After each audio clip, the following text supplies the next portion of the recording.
Hi, everybody. We're going to talk a little bit about the Apocryphal books today, or what Catholics call the Deuterocanonical books.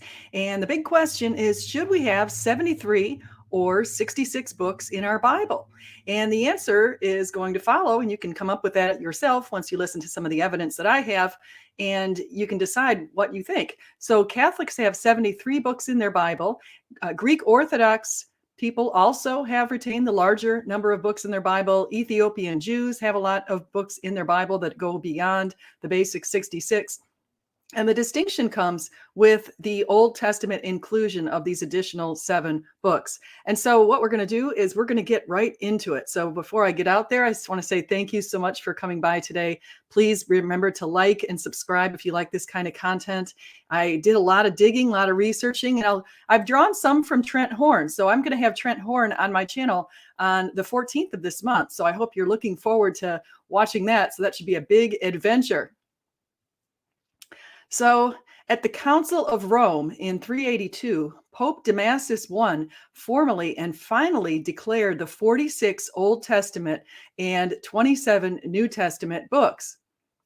They were included in the Septuagint and drawn upon by the authors of the New Testament numerous times. The Apocryphal books also appeared in the earliest 4 codices, the Codex Vaticanus, the Codex Sinaiticus, Alexandrius, and Ephraemi, which are the oldest copies of the Bible that many use to argue for inclusion or exclusion of verses.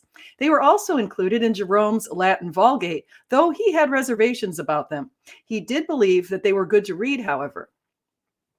These books were further confirmed as scripture at regional councils at Hippo in 393, Carthage in both 397 and 419, and were formally canonized at the Council of Trent, which took place in 18 years between 1545 and 1563.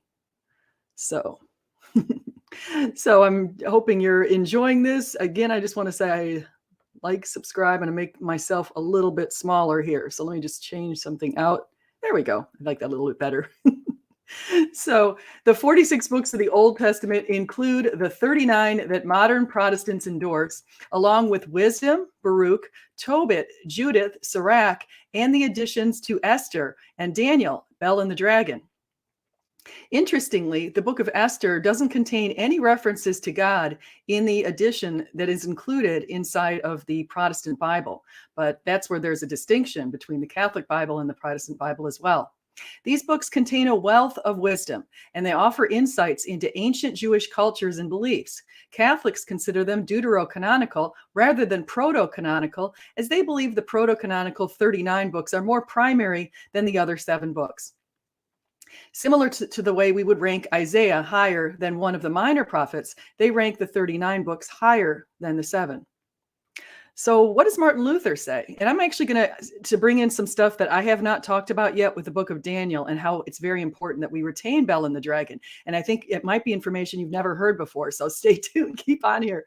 So in 1534 in Wittenberg, Germany, Martin Luther translated the entire Bible into German. He relegated the 7 books into his appendix, along with James, Jude, Revelation, and Hebrews. He echoed Jerome in saying that the Apocryphal books were good to read, but they weren't divinely inspired. Catholics believe that they are divinely inspired. All 4 New Testament books include passages related to the value of faith and works combination, which is probably why the Sola Scriptura advocate wanted to kick them to the curb. You remember, of course, Martin Luther is advocating for sola scriptura. Everything can be found in the Bible, in God's infallible word, and he did not like these verses. Now, here's probably some of the verses that Martin Luther did not like. Hebrews 6:10-12 says, "For God is not unjust so as to overlook your work and the love that you have shown for his name in serving the saints as you still do. And we desire each one of you show the same earnestness to have the full assurance of hope until the end, so that you may not be sluggish, but imitators of those who through faith and patience inherit the promises." James 2:14-17 said, "What good is it, my brothers, if someone says he has faith but does not have works? Can that faith save him? If a brother or sister is poorly clothed and lacking a daily food, and one of you says to them, 'Go in peace, be warmed and filled,' without giving them the things needed for the body, what good is that? So also by faith Also, faith by itself, if it does not have works, is dead. And of course, we've got this verse that also comes from Jude 1:22-25.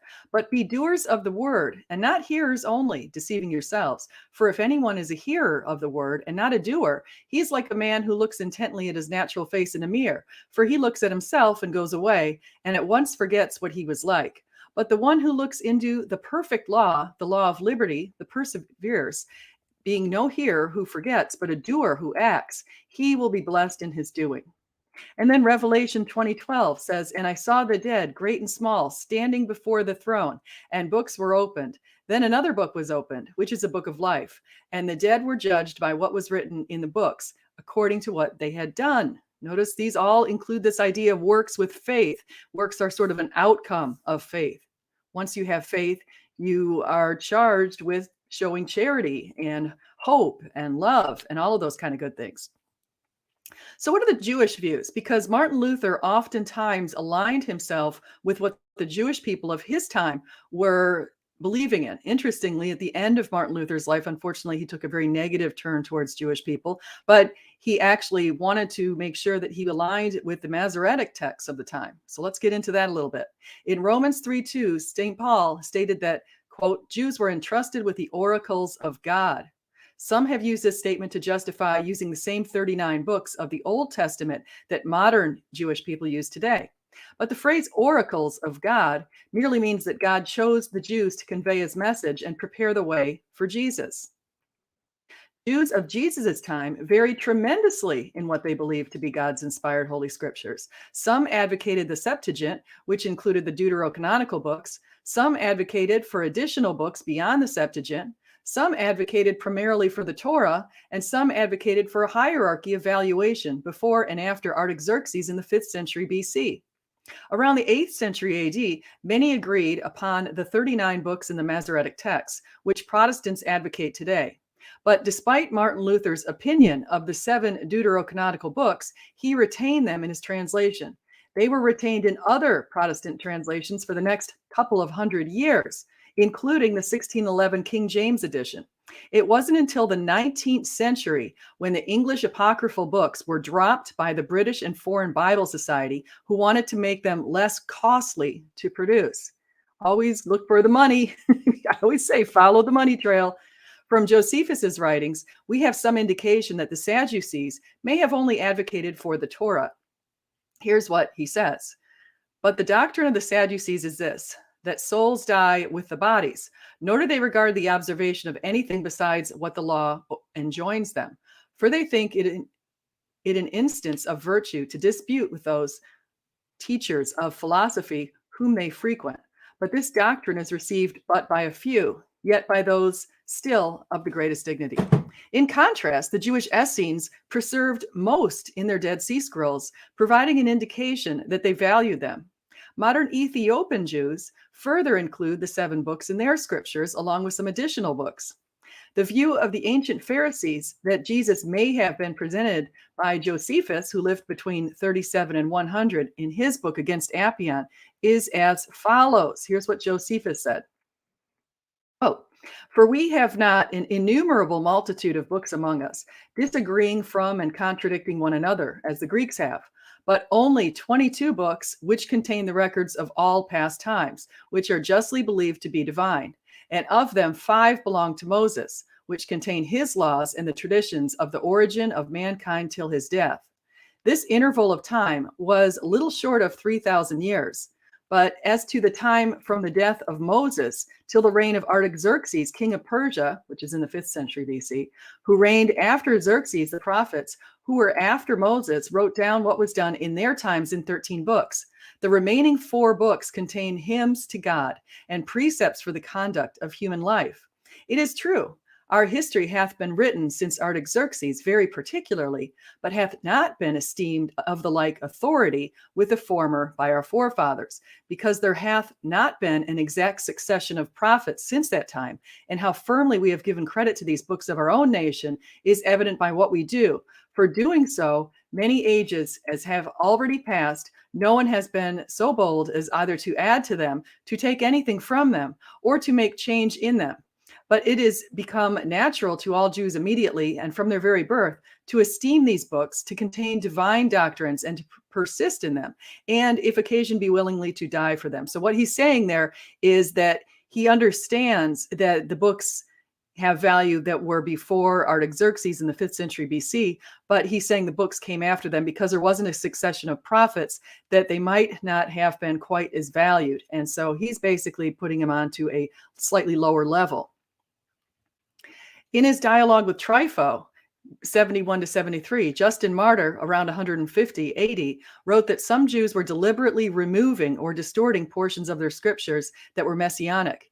Irenaeus further confirmed that point in Against Heresies 3, chapter 21, paragraph 1. According to the Associates for Biblical Research, Rabbi Akiva, who lived between 50 and 135 AD, quote, had the authority and power to order the removal of older biblical manuscripts and institute the use of new ones. And he could deem Hebrew texts in the temple court to be unfit for public reading.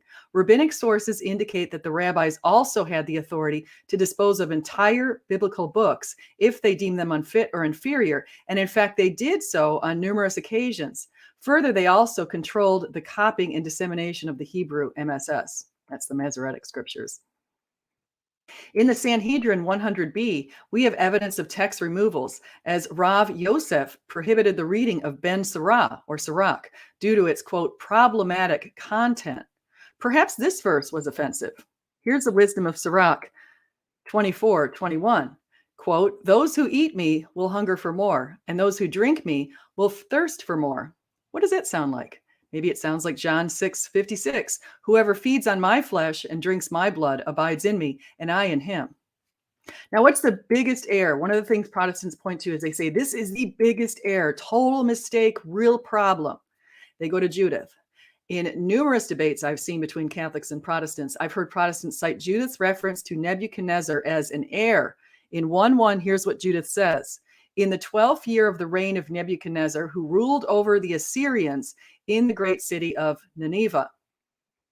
Now let's dig into that. Around 605 BC, the Babylonian king Nebuchadnezzar conquered the Assyrians. He and others ruled over them until conquered in 539 BC by the Medes and Persians. So technically, he did rule over those who were living in the great city of Nineveh. That's really what she's saying. He's ruling over those who were living in the city of Nineveh. Furthermore, the reference to Assyrians is a catch-all term of the time that included Assyrians, Babylonians, and others in the region. Note the ancient historians such as Herodotus in the book The Histories and Xenophon in Cyropedia also referred to Assyrians in that same way. It's a catch-all. There are some unique inclusions also to note in the Deuterocanonical books. Some of the information in the books is unique and helpful to understanding the Bible. Baruch presents a first example through his links to the book of Daniel. Baruch was a friend of the prophet Jeremiah, and the events the book named for him occurred in the 6th century BC under the reign of Nebuchadnezzar. Nebuchadnezzar, again, was the king of the Babylonian Empire, which had conquered Assyria around 605 and toppled the Second Jewish Temple in 586 BC. Like Daniel, Baruch also specified Nebuchadnezzar's relationship to Belshazzar, the last king who reigned in Babylon before being toppled by the Medo-Persian kingdom in 539. Here's what he says, and this is in Baruch 1:11-12. Pray for the lives of King Nebuchadnezzar of Babylon and his son Belshazzar, that their days on earth be like the days in heaven. The Lord will give us strength and clear vision. We'll live under the protection of King Nebuchadnezzar and his son Belshazzar, and will serve them many days and find favor with them. Scholars further question the identity of Darius the Mede, who ruled alongside the Persian king Cyrus starting in 539. The addition of Daniel of Bel and the Dragon helps to clarify his identity. Bel and the Dragon 1:1-2. When King Astyages was buried with his ancestors, Cyrus the Persian took over his kingdom. Daniel was a companion of the king, honored above all Cyrus's political advisors. Okay, so the idea is the person who is co-ruling with King Cyrus is named twice in the book of Daniel. Once it's Darius the Mede, the other time it's Astyages. So many scholars have suggested that Astyages and Darius the Mede are one and the same. In the book of Tobit, The angel Raphael brought Tobit's prayers to God. That's in Tobit 12, 6-22. Raphael is mentioned in no other places in the Protestant Bible, despite being one of the 7 angels who stand and enter before the glory of God. A few other verses are also notable. 2 Maccabees 38-44 says, the kindness of a gift is before all the living, and do not hinder a kindness for the dead. That's in the Wisdom of Sirach 7:33. Note that Judas Maccabeus atoned for the sins of those who killed in battle, and God might have mercy on them that grant them grace. That's in 2 Maccabees 38-44. Wisdom of Sirach 3:30 says, water will extinguish a blazing fire, and almsgiving will atone for sin. Almsgiving is giving to the poor, helping people, that kind of thing. Wisdom of Sirach 7:33 said, the kindness of a gift is before all the living, and do not hinder a kindness for the dead. So that's giving the idea that you can pray for people if you want, even after they pass. You pray to God to grant them mercy. So the Wisdom of Sirach also says, and this is a reference right to Genesis, which I think is interesting. I think it helps to explain the verse from God. All living beings become old like a garment, for the decree from of old is, you will surely die. Like flourishing leaves on a spreading tree that sheds some and puts forth others, so are the generations of flesh and blood. One generation dies and another is born. And Wisdom of Sirach says this one statement quite uniquely. I could not find this anywhere in the other Bible, in the regular part of the Protestant Bible. The beginning of a person's pride is to depart from the Lord. That's Wisdom of Sirach 10:13. It links pride to the idea of atheism. Okay, and so that's another thing. 2 Maccabees 2:4 also says this. It was also in the writing that the prophet, and this is something that's unique to Maccabees. This is not in the Bible, and it's information that we really need to know. It was also in the writing that the prophet, this is referring to Jeremiah, having received an oracle, ordered that the tent and the ark should follow him, and that he went out to the mountains where Moses had gone up and had seen the inheritance of God. And Jeremiah came and found a cave, and he brought there the tent and the ark and the altar of incense, and he sealed up the entrance. In conclusion, I've examined the historical evidence in support of passages such as in the past, such as Acts 8:37, John 7:53 to 8:11, and Mark 16:9-20, and determine that it's best to retain rather than remove contested passages. This applies to books as well. Rather than removing the Deuterocanonical books, we should retain them, as they were the books used by our predecessors, including Jesus. The historical evidence in favor of them is abundant, as are their unique contents.